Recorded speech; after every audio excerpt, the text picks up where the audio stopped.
Friends, ఇక్కడే జరిగింది అసలు సిసలైన అద్భుతం. ఎప్పుడైతే ఆ నిష్ఠాగరిష్ఠుడైన ఋష్యశృంగుడి కుడిపాదం అంగదేశపు నేలమీద పడిందో, అంతవరకు మండుతున్న ఆకాశం ఒక్కసారిగా చల్లబడింది. ఎక్కడినుంచో నల్లటి మేఘాలు ఆవరించాయి. ఉరుములు మెరుపులతో ఆకాశం దద్దరిల్లిపోయింది. వరుణదేవుడు కరుణించాడు. జనం కళ్లార్పకుండా చూస్తుండగానే ధదధదమంటూ భారీ వర్షం కురవడం మొదలైంది. ఏళ్ల తరబడి ఎండిపోయిన ఆ నేల తడిసి ముద్దయింది.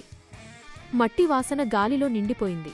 ప్రజల కళ్లల్లో ఆనందబాష్పాలు ఆ వర్షంలో కలిసిపోయాయి. పాదుడు ఆనందంతో ఆకాశానికి, ఆ ఋషికి చేతులు జోడించాడు. ఇక్కడ ఋష్యశృంగుడు మాత్రం అయోమయంగా చూస్తున్నాడు. ఇదేంటి, ఇక్కడ యజ్ఞం జరుగుతుంది అన్నారు కదా, మరి ఇదేదో పెద్ద నగరంలా ఉందేంటి? ఈ జనాలందరూ ఎవరు?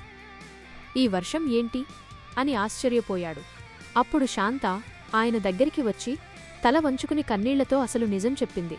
క్షమించండి ఋషీశ్వర, నేను దేవకన్యను కాదు, ఈ అంగదేశపు రాకుమార్తెను. నా పేరు శాంత. మా రాజ్యంలో కరువు వల్ల ప్రజలు, పశువులు చనిపోతున్నారు. మీ పాదం మోపితేనే వర్షం పడుతుందని పండితులు చెప్పారు. అందుకే నా ప్రజలను కాపాడుకోవడం కోసం మీకు అబద్ధం చెప్పి ఇక్కడికి తీసుకొచ్చాను. మీ వల్ల ఈరోజు నా రాజ్యం సస్యశ్యామలమయ్యింది, నా ప్రజల ప్రాణాలు నిలిచాయి అని చేతులు జోడించి వేడుకుంది. ఆ మాటలు వినగానే ఋష్యశృంగుడు షాక్ అయ్యాడు. తను మోసపోయానా అని ఒక్క క్షణం బాధనిపించింది.